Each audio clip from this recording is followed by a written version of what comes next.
Hello students, तो आज का हमारा जो लेक्चर है वो है कि कैसे, सबसे पहला एग्जाम हमारा इंग्लिश का है, तो कैसे 5 दिनों के अंदर पूरी तैयारी आप अपने इंग्लिश के एग्जाम की कर सकते हैं। एग्जाम बहुत पास है, सिर्फ 5 दिन है, बाकी सब्जेक्ट्स पे भी ध्यान देना है, लेकिन इंग्लिश जो है बहुत स्कोरिंग सब्जेक्ट होता है। कुछ छोटी छोटी बातों का ध्यान रखना है और एग्जाम में आपके अच्छे मार्क्स आने से कोई नहीं रोक सकता। क्लियर? बिल्कुल निचोड़ देंगे हम पूरे सिलेबस को, कैसे हमें 5 दिन में सारा सिलेबस कवर करना है। तो मैं आपको आज बताऊंगी 5 डे स्टडी प्लान इंग्लिश का। स्टार्ट करते हैं। 3 सेक्शन है, आप लोगों को पता है, रीडिंग सेक्शन, राइटिंग सेक्शन और लिटरेचर सेक्शन। ठीक है, रीडिंग सेक्शन जो होता है उसमें आएंगे आपके 2 पैसेजेस।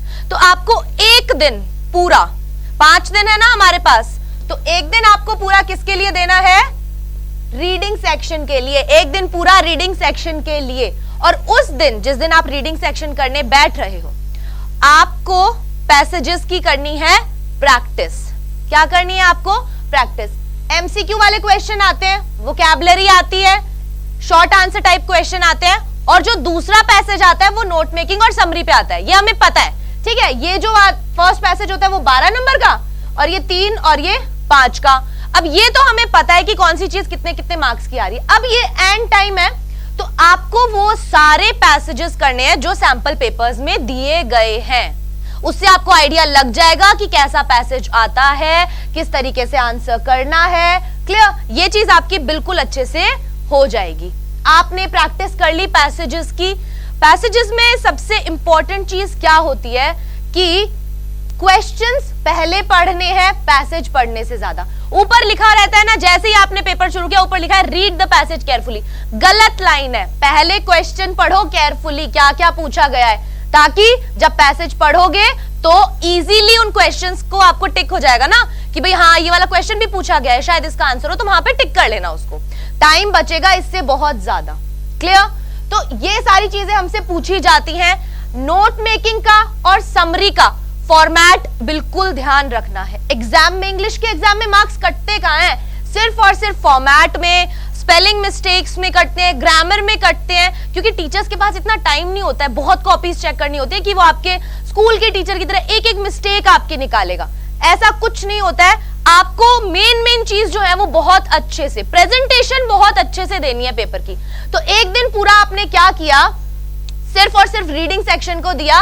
उस दिन आपने पैसेजेस सॉल्व किए, हर एक तरीके के, वोकैबुलरी भी देखी, कैसी वोकैबुलरी पूछी जाती है सैंपल पेपर से, आपको थोड़ा सा आइडिया लग गया। क्लियर? तो ये वाला सेक्शन हमने एक दिन दिया। अब जिस दिन आप पढ़ रहे हो ना, आप पढ़ने बैठ रहे हो, सबसे इंपॉर्टेंट चीज का ध्यान क्या रखना है कि जिस जगह पढ़ने बैठते हो उसी जगह डेली पढ़ने बैठना है। उससे हमारा जो एक एनवायरमेंट है ना, अगर वो बार बार बदलता है तो हम डिस्टर्ब होते हैं। क्लियर? तो एक ही जगह रखनी है अपने पढ़ने बैठने की, और बेड पे बैठकर बिल्कुल नहीं पढ़ना है, नींद आती है उससे। क्लियर? दूसरी चीज, अगर आप ज्यादा लंबे समय तक नहीं पढ़ने बैठ पाते, है ना, कई बच्चों के साथ होता है, ज्यादा पढ़ने वाले जो बच्चे होते हैं वो फिर भी 50 मिनट 55 मिनट तक बैठ जाते हैं, लेकिन जो थोड़े से एवरेज स्टूडेंट होते हैं वो 20-25 मिनट से ज्यादा देर मतलब कॉन्टिन्यूस नहीं बैठ पाते। तो उनको क्या करना है, सभी बच्चों के लिए मैं बताती हूँ कि ज्यादा लंबी देर तक बैठ के पढ़ना जरूरी नहीं है। आपको आपका जो टाइम है उसे थोड़े थोड़े टाइम में बांट दो। 20-25 मिनट बैठे पढ़ने, ठीक है, फिर 2-4 मिनट का ब्रेक, 2-4 क्या 5-10 मिनट का ब्रेक, उसमें क्या किया, घूम लिए फिर लिए, मम्मी पापा से बात कराए, थोड़ा सा टीवी देख लिया, थोड़ा सा रिलैक्स हो गए, एक और पैसेज कर लिया, सारे एग्जाम्पल सॉल्व कर लिए, फिर उठ गए, फिर 5-10 मिनट का ब्रेक ले लिया। इससे आपकी पढ़ाई भी ज्यादा होगी और आपकी एफिशिएंसी भी बढ़ेगी। ये बात क्लियर हो गई? अगला देखते हैं। एक दिन हो गया हमारा पूरा और हमने रीडिंग सेक्शन कंप्लीट कर दिया। अब आता है राइटिंग सेक्शन, और ये बहुत टाइम कंज्यूमिंग होता है, बहुत ज्यादा नॉलेज आपको इसकी मतलब आपकी पूछी जाती है, इसमें आपकी नॉलेज की जांच होती है। तो मैं आपको सही बात ये बताऊं ना कि इसके अंदर मैंने ये जो चीज लिखी है ना, ये 4, format, word limit, time limit और awareness of frequently asked topics. आपको फॉर्मेट का ध्यान तो रखना ही रखना है। टीचर क्या है, नोटिस देखा उसने, नोटिस में आपने बॉक्स नहीं बना रखा, फट से नंबर काट देगा। टीचर कभी भी एग्जाम के जो ये क्वेश्चन पेपर चेक करते हैं, ये नहीं देखते कि कहां मैं नंबर दे सकता हूं, ये देखेंगे कहां काट सकता हूं, क्योंकि बहुत जल्दी रहती है इनको। ठीक है, तो उन्होंने देखा ये फॉर्मेट में यहाँ गलती कर रखी है। इतनी छोटी छोटी चीजें मैं आपको बताती हूँ, जैसे डेट का फॉर्मेट हुआ, डेट लिखने का फॉर्मेट, टाइम लिखने का फॉर्मेट, क्लियर, और हम कह सकते हैं प्राइस लिखने का फॉर्मेट। इन सब के भी अलग अलग फॉर्मेट हैं जो आपको बहुत अच्छे तरीके से याद रखने हैं। कैसे भी डेट नहीं लिख के आ सकते आप। मान लिया आपने ऐसे 2010 2020, गलत होता है। लेटर में हमेशा, नोटिस में हमेशा, हर एक चीज में कहां पर डेट लिखनी है और किस फॉर्मेट में डेट लिखनी है ये याद करके जाना है। लेटर कितने सारे तरीके के आते हैं ये भी आपको पता है। एडिटर का आता है, इंक्वायरी लेटर्स आते हैं, तो सभी के क्वेश्चन सॉल्व कर लो। जो दिन दे रहे हो ना राइटिंग सेक्शन को, उस दिन क्या करोगे? सबसे पहली चीज करोगे, जो भी पुराने पेपर्स में जिन भी टॉपिक से क्वेश्चन पूछे गए हैं उन टॉपिक्स के बारे में थोड़े थोड़े पॉइंट्स, की पॉइंट्स जो आप अपने लेटर में या फिर अपने आर्टिकल में, अपने डिबेट में, अपने स्पीच में ऐड कर सकते हो, जो आपके उस चीज को इंप्रेसिव बनाएगा, वो याद करके जाओ कि स्टार्टिंग कैसे करूंगा अगर इस टॉपिक पे आ गई तो। क्योंकि यूजुअली क्या होता है, स्टार्टिंग की 2-4 चीजें देखी जाती हैं। दूसरी चीज, जो भी ये आर्टिकल और ये डिबेट वगैरह, एडवर्टाइजमेंट वगैरह जो भी लिख के आ रहे हो ना, इंपॉर्टेंट चीज जो आपको लग रहा है हाँ ये चीज एग्जामिनर की जाननी जरूरी है, अंडरलाइन करके आओ, 100% अंडरलाइन करके आओ, क्योंकि टीचर का फटाफट ध्यान जाएगा, वो फटाफट आपको मार्क्स देगा। तो जिस दिन आप राइटिंग सेक्शन को दे रहे हो उस दिन सारे सैंपल पेपर्स में जो भी टॉपिक्स पूछे गए हैं उनके सारे पॉइंट्स, उनके बारे में थोड़ी थोड़ी नॉलेज लेके जाओ, ताकि एग्जाम टाइम पे ज्यादा सोचना ना पड़े उसके बारे में।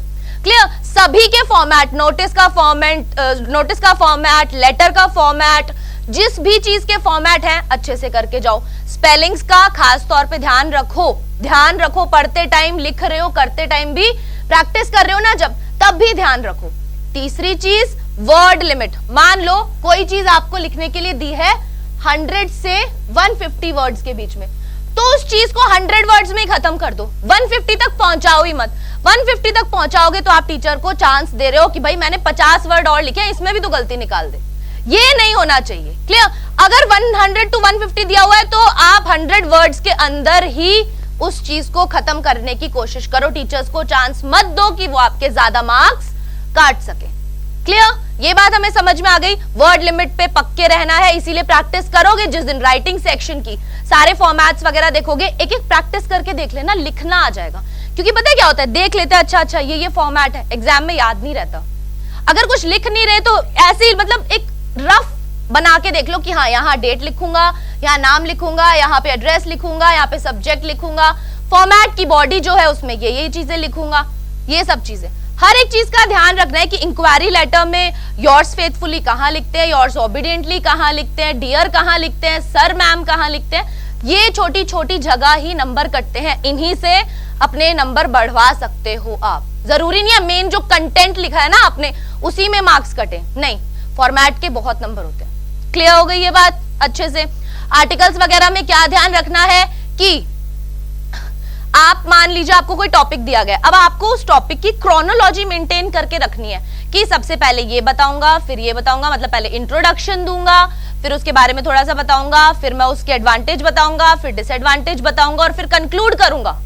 तो ऐसे ये 5 पॉइंट्स पीछे रफ में लिखो और उसके बाद ही आर्टिकल, डिबेट, स्पीच जो भी लिखना शुरू कर रहे हो उसके बाद ही करो। तो इसकी प्रैक्टिस जरूर करो। पुराने क्वेश्चन पेपर्स उठाओ, उसमें से क्वेश्चंस करो, देखो उन टॉपिक्स में से क्या पूछा गया है, उसकी थोड़ी सी पॉइंट्स उसके याद करके एग्जाम में जाओ, इजीली हो जाएगा।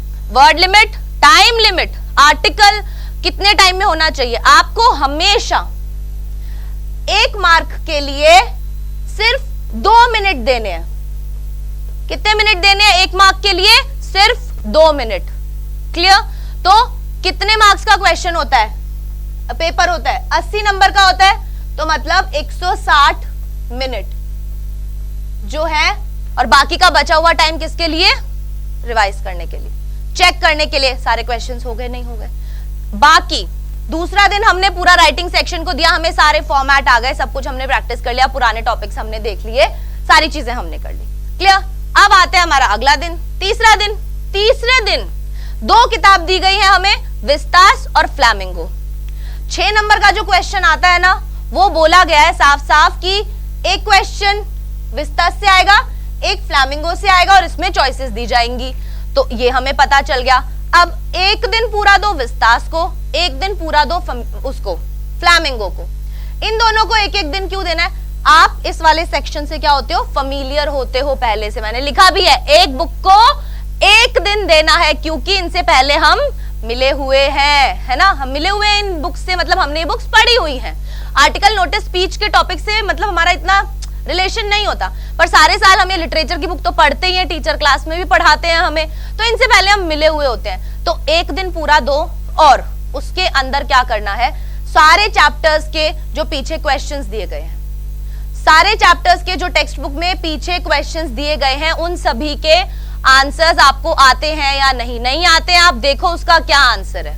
क्लियर? कोई चैप्टर नहीं आता तो उसके थीम देख लो, उसका एक ओवरव्यू देख लो और उसके फिर क्वेश्चन देखो कि किस तरीके का क्वेश्चन पूछा गया है। ये कुछ स्मार्ट तरीका होता है आपको अपना कोर्स कंप्लीट करने का, राइट? अब आपके पास पूरा टाइम है नहीं, आप उस चैप्टर को पढ़ सकते हो, तो आप एक छोटा सा उसका ओवरव्यू ले लो और फिर उसके क्वेश्चंस देखो।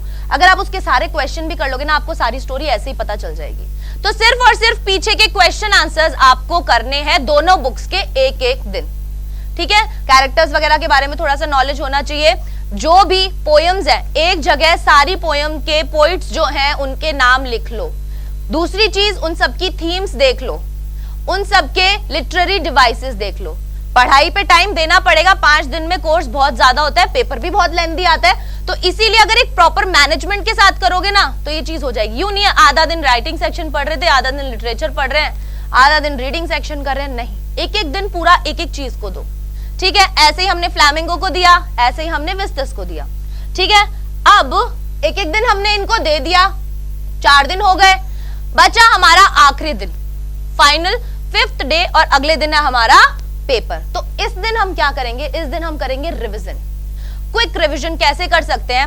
पुराने सैंपल पेपर्स थे ना, वो कर रहे थे, आप देख रहे थे उनमें से क्वेश्चंस उठा के, अब आपको वही सैंपल पेपर्स रिवाइज करने हैं, जिससे क्या होगा, 1-2 सॉल्व भी करके देख लो, और दूसरी चीज क्या होगी उससे कि सारे क्वेश्चंस आपको पता चलते रहेंगे कि ये आता है, ये भी आता है, अच्छा ये नया टॉपिक पूछा गया है, इसके बारे में अगर आपको नहीं पता तो आप तुरंत उस चीज के बारे में पता कर सकते हो और थोड़ा सा उसका नॉलेज ले सकते हो। ये जो लास्ट टाइम रिवीजन होता है ये बहुत इंपॉर्टेंट होता है, क्लियर? तो लास्ट डे आपको ज्यादा लोड नहीं लेना है अपने ऊपर, और सिर्फ सैंपल पेपर्स के क्वेश्चन आंसर्स देखने हैं कि आपको आते हैं, नहीं आते हैं, नहीं आते हैं तो आप उन्हें देखो कि क्या है, आखिर इसका क्वेश्चन क्या है, पूछा क्या गया है, मैं कैसे लिखूंगा। तो ये फाइनल टचअप जो होता है वो आपको अपने आखिरी दिन देना है, और जल्दी शाम को 8-9 बजे ही सो जाना है, कोई लेट नाइट बैठ के पढ़ाई करने की जरूरत नहीं है, क्लियर? तो इस तरीके से आप 5 दिन में अपना सारा कोर्स इजीली खत्म कर सकते हो। बस हर एक चीज का ध्यान रखना है कि रीडिंग सेक्शन में किन किन चीजों का ध्यान रखूं मैं, राइटिंग सेक्शन में क्या क्या चीजें इंपॉर्टेंट है, मैंने जैसे बताई राइटिंग सेक्शन में आपको क्या क्या ध्यान रखना है, और फिर जो तीसरा और चौथा दिन है उसमें एक एक बुक को आप पूरा पूरा दिन टाइम दो। और सारा टाइम पढ़ने की जरूरत नहीं है कि 10 घंटे लगातार बैठ के पढ़ रहे हो, नहीं, सिर्फ 20-25 मिनट बैठो, ठीक है? 2-3 चैप्टर की समरीज वगैरह देखी, पूरे क्वेश्चन आंसर्स देखे पीछे से कि क्या क्या था इसमें, क्या क्या था, और फिर फाइनली उठ जाओ थोड़ी देर के लिए, 5-10 मिनट के लिए, और एक टारगेट कर लो कि भाई अगर आज मैंने इतना कर लिया ना, शाम को मैं दोस्तों के साथ घूमने जाऊंगा 5-10 मिनट के लिए, आइसक्रीम खाऊंगा, कुछ भी करूंगा, उससे क्या रहेगा, मेरे को कोर्स कंप्लीट करना है क्योंकि मुझे ये काम करना है, राइट? तो ये एक तरीके से स्टडी प्लान है। अगर आपको अच्छा लगा तो प्लीज इसे लाइक और अपने दोस्तों के साथ शेयर जरूर करें, और हमारे चैनल को सब्सक्राइब जरूर करें ताकि आपको आगे आने वाले वीडियोस टाइम से मिल सके। Thank you so much and all the best.